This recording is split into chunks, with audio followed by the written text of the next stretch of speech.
Tech Sounds presenta Con su permiso.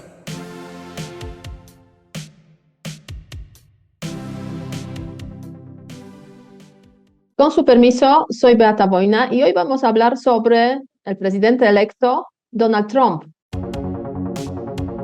Hay toda una estrategia de rellenar los puestos intermedios con gente que tienen que pasar un solo criterio, que es lealtad. Ahora estamos viendo que lo que importa, como bien decías, migración, aranceles y tal vez la resolución de conflictos. Me pregunto si frente a eso México está preparado para el gobierno de Donald Trump.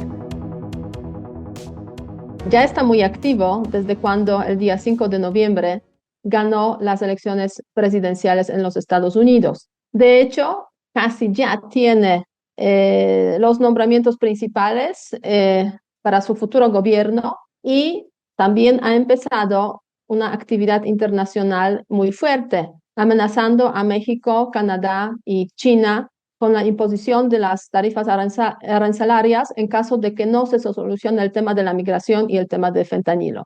De qué significa Donald Trump ahora y a partir del 20 de enero vamos a hablar con nuestros compañeros de viaje, Azucena Rojas y Carlos Elizondo, en este episodio. Bienvenidos. Muchas gracias, Beata. Gracias, Beata. Pues mira, creo que has puesto el arranque muy claro. ¿Por qué no empezamos con no lo inmediato, que es amenazas a México, Canadá y China, sino poner un poco el contexto de esta nueva administración, justo con lo que comentaste, que es no solo ya prácticamente tiene lleno su gabinete, o no lleno, digamos, ha propuesto, porque en el caso de Estados Unidos tiene que pasar por el Senado, no solo ha prácticamente propuesto a buena parte de su gabinete, sino algunos nombres son realmente sorprendentes, por no decir terroríficos.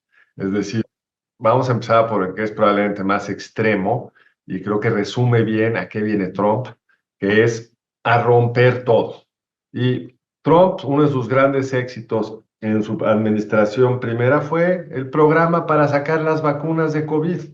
Es probablemente algo que ningún otro presidente hubiera podido hacer con esa rapidez.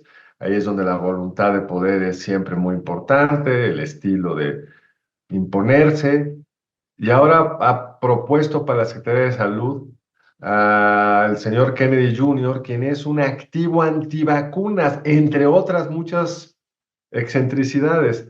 Ha propuesto para encabezar los institutos de salud a alguien que estuvo absolutamente opuesto a las restricciones de movilidad del COVID. Entonces, creo que lo primero que tenemos que entender es que se trata de un presidente que va a ir a romperlo todo. ¿Qué tanto pueda romperlo todo? ¿Cómo y con qué implicaciones? Pues lo iremos viendo, pero es otro interlocutor que el del 2016. Sí, yo concuerdo con esto que comenta Carlos, y pareciera como un gabinete sacado de pues de algo, una película de ciencia ficción, ¿no? Por decirlo de alguna forma, pero que es muy congruente, pues tan congruente que es como poco creíble, pero por ahí leía que justo nos equivocaríamos si pensáramos o subestimamos el potencial de estos nombramientos que, como bien lo dices, empezando por ese, pues suena totalmente contrario a lo que estábamos esperando, ¿no? Y de ahí, pues podemos realmente ver muchos más nombramientos, temas de personas en seguridad, por ejemplo, Pete Hegseth, que va para este tema de salud en la Secretaría de Defensa y que era un comunicador, ¿no? Entonces, como que no ves un desempeño en un área que es tan importante tácticamente, ¿no? Entonces, ¿por qué ponen a estas personas así? Elon Musk, ¿no? Ya entrando a un nuevo cargo que es un poco difícil de entender qué va a ser, que se llama una Secretaría de Eficiencia Gubernamental. Entonces, estás viendo ahí pues a la persona más rica del mundo hasta hoy en día, que tiene sus propios intereses con empresas muy marcadas y que podría estar teniendo temas ahí de conflicto de interés. Ahí está. Y bueno, hay otros puestos que a mí me sorprendieron mucho, o que digo, hay que tener mucho en cuenta. Me sorprendió también que esté Marco Rubio como secretario de Estado. sabíamos que ellos estaban, como bien decías, es un nuevo presidente, ellos estaban un poco en contra, si no mal recuerdo, y ahora pues están del mismo bando, ¿no? Y con un fuerte mensaje de antimigración, ¿no? Y muy reforzado por lo que va a ser el zar de la frontera, Tom Hoffman, y creo que entonces hay como demasiada congruencia en los mensajes que vimos a campaña que parecían como muy extremos, lo estamos viendo en las personas que están pues ahí al frente, ¿no? Y yo por ahí leía en el New York Times que justo Trump dijo, en mi elección pasada fui como un poquito menos, pues traté de poner personas un poco más neutrales o que sabían de los temas, pero ahora lo que estoy favoreciendo es la lealtad y la congruencia con lo que traigo, ¿no? Entonces, eso es lo que se ve y pues habrá que tomar medidas ágiles y rápidas, yo considero. Eso sí, sin ninguna duda. Aquí solamente para los que nos escuchan, recordarles que en esos momentos más o menos hay 52 anuncios de nombramientos. Obviamente estos nombramientos se van a ir realizando a partir de 20 de enero de forma pues ya más contundente cuando Trump esté formalmente en la Casa Blanca. Ahora bien, de esos nombramientos una parte necesita aprobación del Senado, cuando hablamos sobre todo de los secretarios de diferentes ámbitos, aquí casi todo prácticamente está ya cubierto, son unos 30 y además de eso, pues varias personas que van a estar directamente con Trump en la Casa Blanca, como sus consejeros, como sus asesores en diferentes ámbitos, incluyendo aquí los que han mencionado, obviamente, el tema de la frontera, pero también el tema eh, de seguridad, otros asuntos, digamos, que son relevantes en este contexto y una cercanía de Elon Musk, sin ninguna duda, para el tema de la eficiencia del gobierno. Ahora bien, obviamente se ha criticado muchísimo ese gabinete, muchísimo, muchísimo, muchísimo. Yo siempre intento como que ver algunos elementos positivos en ese contexto y obviamente podríamos hablar mucho sobre el famoso Pete Hegseth, obviamente encargado de defensa, de Pentágono y bueno, 2 millones de personas básicamente que están ahí, digamos, debajo de este cargo, o sea, tanto militares como civiles. Pero también me da la sensación de que hay que ver como algunos elementos positivos en ese contexto. No sé si tú, Carlos, podrás ver algo positivo en ese sentido. Yo diría que lo más importante es que, bueno, Trump ya tiene experiencia en el gobierno, eso como que agiliza ciertas cosas, no sé si para bien o para mal, pero en todo caso evita el caos, ¿no? Que hubo durante el primer mandato o al menos pues disminuye ese caos que sobre todo los primeros años de quién va a ser, que esto, que aquello, o sea, había muchísimas dudas, ¿no? O sea, tiene más experiencia. Segundo, estamos en otros tiempos también, ¿no? O sea, quizás va a ser más funcional Trump para el mundo en el que vivimos hoy que lo fue en su primer mandato. Y tercero, estamos ya más acostumbrados a como mensajes que van más allá de lo que es políticamente correcto, porque hay varios personajes en el mundo que pues, nos transmiten un mensaje un tanto similar al de Trump. Y además, incluso yo diría en el mainstream político, hablar de proteccionismo ya no es condenatorio, o sea, quiero decir, cada vez más hablan sobre proteccionismo frente Claro. al mundo en el que vivimos. A ver cómo tú lo ves. Todo lo que dijiste, Beata, me preocupa. Todo. Todo a mi juicio son malas noticias, porque el que ya conozca mejor cómo mover las manivelas del gobierno, pues lo ha llevado justo a no solo tomar estas decisiones que explicabas, sino hay toda una estrategia de rellenar los puestos intermedios con gente que tienen que pasar un solo criterio, que es lealtad. Ujú. Algunos de estos personajes, incluido este secretario de Defensa que mencionabas, o si es que lo aprueba el Senado, su único mérito de eso, que son comentaristas de Fox, o estuvieron con Trump en las malas, o fueron a sus audiencias cuando lo querían meter a la cárcel. O sea, ellos, el grueso, no tienen experiencia. Pero lo que Trump ya aprendió, y creo que va a ser un gran riesgo y va a generar mucho más caos, es que hay que desatorar las cosas poniendo a gente que es tuya, que a su vez ponga gente que sea suya y que no anden con estas cosas de que si la ley, que si el reglamento, que si los valores, que si las consecuencias. Es un presidente de 4 años y quiere empezar a romper todo lo que pueda de saque. Incluso, pues como nos hemos ido acostumbrando, pasamos cosas que hubieran sido imposibles de pasar antes, como que muchos de sus nombramientos tienen acusaciones de acoso sexual, o sea, no uno, no dos, varios, como si fuera pues parte del equipo Trump, él tiene sus propias acusaciones. Entonces están llegando una serie de personajes con unas historias personales, pues todas, no todas, pero en muchos casos preocupantes. Y tercero, precisamente como igual un poco en México, cuando alguien logra cambiar la narrativa de lo posible, pues sí, la discusión de el proteccionismo, que antes encontraba mucha resistencia, tiene mucho menos, porque tiene una base política amplia, porque se han empezado como a construir visiones alternativas, como la de este gran libro de Lighthizer, de que ningún comercio libre es libre y que pues, te da una visión distinta de lo que es el papel del comercio en el desarrollo de un país. Entonces yo creo que pues, tenemos que estar preparados para un cambio de fondo de los principales parámetros con lo que habíamos aprendido a vivir. Así como en México está habiendo un cambio de régimen y tendremos que aprender a vivir con unas nuevas reglas, en nuestra relación con Estados Unidos va a haber nuevas reglas.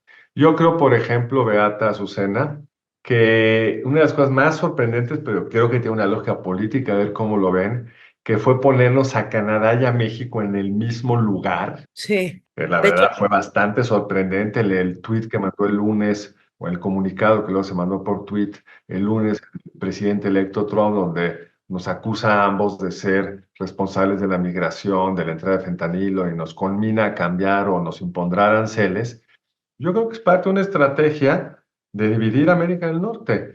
Es después de una reacción de un par de gobernadores, se llaman distintos en Canadá, gobernadores de provincias conservadoras en Canadá, que habían estado sugiriendo ya, México es un lastre. Entonces yo creo que tenemos que estar preparados a que Canadá está, como ya lo dijo Trudeau, perfectamente listo a firmar algo con los Estados Unidos sin México.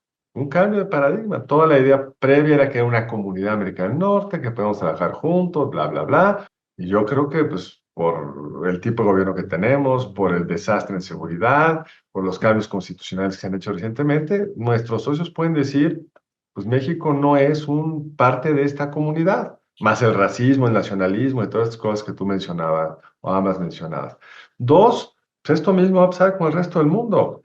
Yo quiero que nos expliques, Beata, qué va a pasar en Polonia si Estados Unidos decide retirarse de la OTAN o poner a Europa contra las cuerdas y cambiar toda la ingeniería, toda la estructura de la posguerra que partía de una alianza militar entre Europa, o una gran parte de Europa y América del Norte, Estados Unidos, Canadá, como contención de la Unión Soviética y ahora de Rusia, y puede que se vaya por esa vía. Y tercero, pues cosas que antes eran impensables pueden volverse posibles. Lo sabemos del libro que escribió quien fuera jefe de Chief of Staff del ejército de Trump en su primera administración, que Trump llegó a sugerir mandar misiles, drones a laboratorios en México que procesan el fentanilo.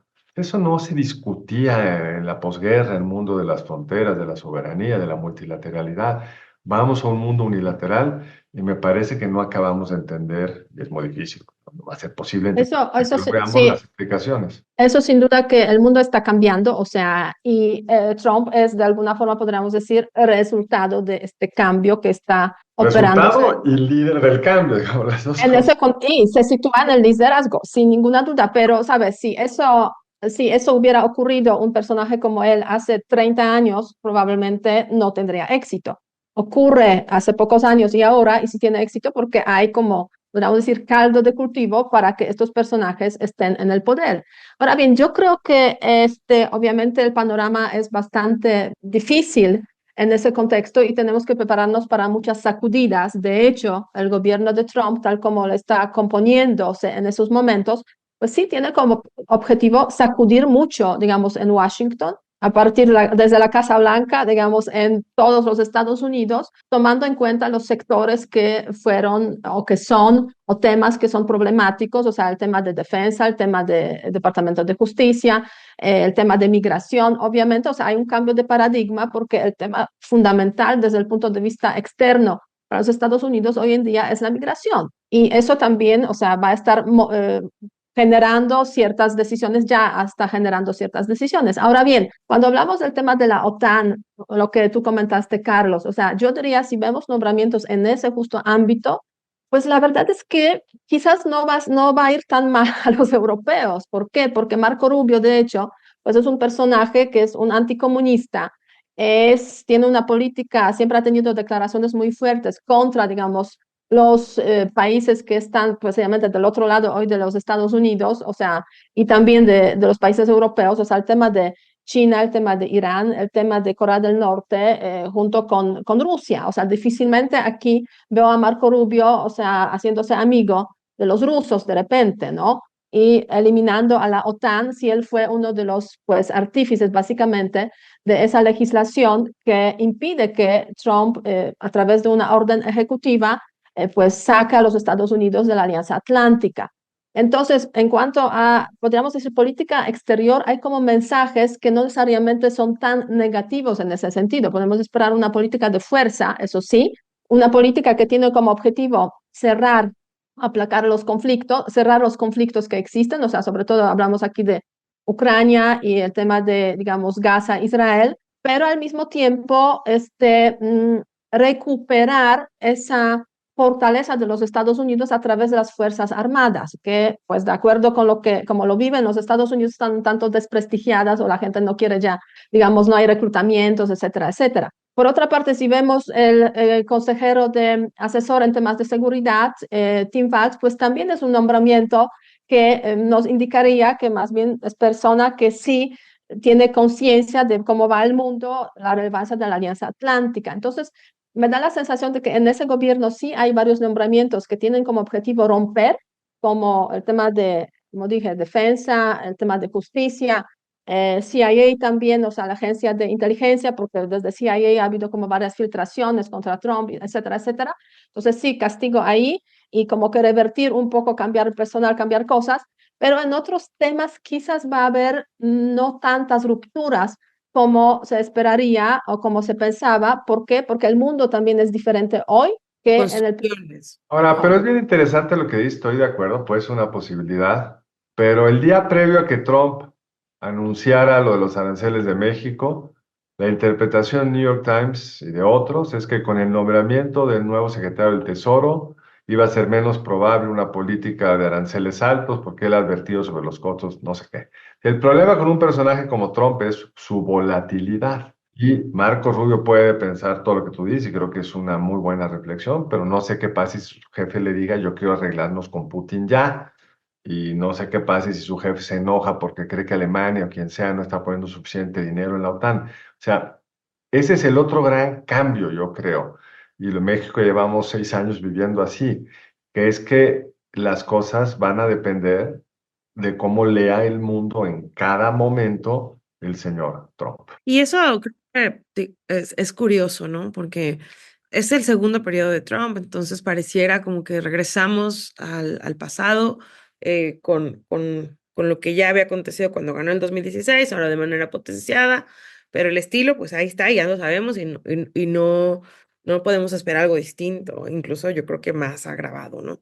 Yo quisiera también mencionar cómo es que todos estos cambios se dan en un contexto en donde si analizamos las tendencias de opinión pública en Estados Unidos y seguramente también en México, hay cosas que responden a lo que está sucediendo, ¿no? Hay cambios de tendencia muy fuertes en los últimos 20 años, que creo que, como bien lo decías, Beata, esto es una respuesta a lo que está aconteciendo, ¿no? Y eso creo que también va a ser más fuerte. El tenernos que ir acostumbrando a esto. Por un lado, por ejemplo, vemos un aumento en la desaprobación de los partidos políticos en Estados Unidos y hace 20 años había una desaprobación de estos partidos en el 16, 13%, estos datos del Pew Research Center. Hoy estamos viendo una desaprobación de más del 30%, pero es una crecida que se dio a partir como del 2016 para acá, ¿no? Otra cosa que me parece muy sorprendente es esta visión desfavorable, por ejemplo, hacia China, ¿no? Y creo que eso es interesante ver cuando, como también una amenaza a México que se ha hablado por las exportaciones que tenemos de productos chinos, y es totalmente una tendencia a tener una opinión desfavorable en el 80 y tantos% de China en Estados Unidos, ¿no? Entonces ahí, digamos, esos cuestionamientos, esas posturas tienen ese sustento. Y algo muy curioso, hay temas que son como, digamos, posmodernos, que vemos que la gente aprueba y que de alguna manera, no sé si en el gabinete también se ve, por ejemplo, el aumento de la aprobación a la legalización de marihuana, ¿no? No sé si hay algo que responde en el gabinete por ahí. Otra es la aprobación a los matrimonios gay. Y yo estoy viendo, por ejemplo, que en el gabinete, si bien tenemos algunas posturas muy conservadoras en términos económicos de migración, estamos viendo que hay personajes que son abiertamente gays. Entonces, es también un mundo distinto en donde lo que antes pensábamos la forma de ser conservadores pareciera que ahora no lo es tanto, ¿no? Y también hablábamos, por ejemplo, de cómo muchos de los que están a favor de Trump, pues también son latinos, son afroamericanos. Entonces, es como una tendencia en otros sí, pues como en otras ideas que no estábamos tan acostumbrados a ver una diferencia tan radical en estos valores posmodernos con cuestiones económicas, ¿no? Ahora estamos viendo que lo que importa, como bien decías, es migración, aranceles y tal vez la resolución de conflictos. Pero las partes que son más como de antaño, respeto a derechos humanos, respeto a otros países, pues parece que no lo estamos viendo un cambio de tendencia ahí. Entonces, ¿qué nos queda con esto que va a pasar? Y yo creo que no solamente en Estados Unidos pasa, también pasa en México, eh, y esto genera una destrucción de instituciones que pensábamos que eran las correctas y estábamos como todos muy de acuerdo, y ahorita pareciera que no partimos de una base muy clara sobre qué es lo que queremos. Y eso es lo que más... Eso sí, hay un cambio que precisamente yo creo que este gobierno de Trump que se está construyendo, pues refleja también una influencia gigantesca de los medios de comunicación y de las redes sociales en, digamos, la sociedad, ¿no? Porque de hecho una parte importante de los nombramientos son estrellas de, Sí. digamos, de tele, son estrellas de redes sociales, son celebrities, básicamente. O sea, la verdad es que estamos cosechando lo que hemos vivido a lo largo de los últimos años mediante la aparición y surgimiento de las redes sociales y los youtubers y los famosos, etcétera, etcétera. O sea, como que ese es el resultado básicamente. Ahora bien, tú, Azucena, has mencionado que hay un gran cambio obviamente en los Estados Unidos y eso se refleja en este gobierno y en general la sociedad también lo vive de una manera muy particular. Me pregunto si frente a eso, México está preparado para el gobierno de Donald Trump, porque efectivamente, recordemos, hace pocos días Donald Trump anunció que si no se soluciona el tema de migración y el tema de fentanilo, frenando básicamente esos dos fenómenos, esas dos realidades, va a imponer tarifas desde el primer día de la llegada a la Casa Blanca, 25% a México, Canadá y 10% a China. En ese contexto de un gobierno tan distinto y actitud tan distinta desde Estados Unidos, mi pregunta es, Carlos, si México está preparado para interactuar con este gobierno y sobre todo pues para de alguna forma lograr los objetivos que tendría México en este contexto, que me imagino sería no imposición de los aranceles, pero eso no pasará así como que gratis en ese contexto, yo creo. Mira, yo creo que el gobierno entrante tiene una muy fuerte posición de saque, que es pues, un gobierno con mucho poder, con mucha legitimidad, sin oposición, que realmente tiene un enorme margen de maniobra para hacer muchas cosas que otros gobiernos no podrían hacer. O sea, en principio eso te prepara porque te da instrumentos para poder lidiar con un contexto tan complicado como este. Sin embargo, yo creo que en los últimos años, y en particular estas semanas, no hemos sido un socio congruente con las reglas del TEMEC. Lo hemos discutido en algún programa previo, pero muchas de las cosas que hizo López Obrador pues son violatorias del TEMEC. Hay una serie de arbitrajes en camino y es bastante claro que vamos a perder el de maíz genéticamente modificado. Y para hacerlo aún más complicado, pues, esta administración impulsó y logró, pues, como todo lo que impulsa en el Congreso, una reforma constitucional que vuelve a las empresas energéticas empresas del Estado, no sujetas a la competencia. Esto es claramente violatorio del TEMEC. Entonces llegamos de saque con faltas, sin haber mostrado que queremos ser socios que cumplen lo mejor posible las normas. Siempre hay cosas interpretativas, pero regresar que las empresas del Estado son monopólicas, eso no es una interpretación del TEMEC, es violatorio, punto. ¿Les importa el otro lado o no? ¿Va a ser un instrumento para negociar o no? No tengo idea. El secretario de Energía, nominado para de Trump, es un inversionista muy importante en materia petrolera. No sé cuál va a ser la posición de él al respecto, pero no estamos llegando, digamos, como un socio confiable. Ahora bien, yo te preguntaré a ti, Beata, porque tú eres la diplomática, ¿qué te pareció la respuesta de la presidenta Sheinbaum? Hoy hay en los medios, pues, como respuestas muy encontradas, visiones muy encontradas respecto a la carta esta que leyó ayer. ¿Cuál es tu posición? Mira, yo hace poco comenté justamente sobre este tema diciendo que mientras que Trudeau hace una llamada telefónica con Trump, México escribe una carta al respecto. Quiero decir que carta está bien, o sea, es correcto escribirla, no necesariamente hacerla pública, pero por lo que veo hay las mismas maneras, formas que se han usado en la administración pasada para Mm. tratar con los Estados Pero Unidos. Beata, el presidente López Obrador con Trump, yo no recuerdo que le haya mandado cartas que leyó antes. A Trump no, a Biden sí. Sí, a Biden, pero bueno. Pero lo interesante es que AMLO con Trump no hizo No, eso. escribió carta. Sí, ¿Qué sí, hacía, es un... qué hizo AMLO cuando Trump lo amenazó? Lo que hizo Trudeau. Ciertamente ya era presidente en funciones. Trump Sí, ahora es sí, sí. presidente electo todavía. Sí, Pero pues se comunicó con él, mandó a Marcelo, sí, trató yo de creo entender que qué quería Marcelo y lo resolvieron. Dice, arregló las cosas. Rápido. Sí, rápido. el punto esencial es que el problema, o sea, en esa administración, digamos, de Trump que va a llegar, no es el tema del comercio, el punto es migración. Exacto, Y pero tampoco era comercio, comercio hace 6 años cuando. comercio, exactamente, comercio sirve solamente como una palanca para presionar, ¿no? Para negociar. Y hace 6 años se solucionó efectivamente muy sencillo, o sea, ok, no nos impongan las tarifas, nosotros vamos a controlar México, quiero decir, la frontera sur.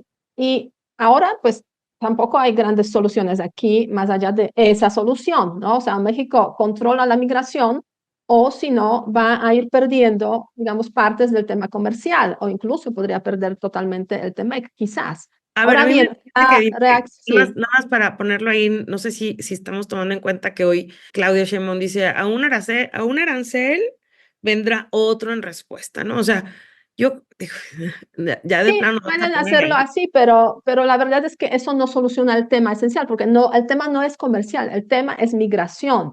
Y si no resuelven ese tema de manera estructural, seguirá existiendo esa guillotina en forma de imposición de aranceles Bueno, durante yo creo todo el que sexenio. es muy buen punto el tuyo, Susana. Nos queda desgraciadamente muy poco tiempo. Desde ayer lo había dicho Claudia Sheinbaum. Y yo creo que esa es la visión tradicional de cómo responder a un problema comercial, como dice Beata.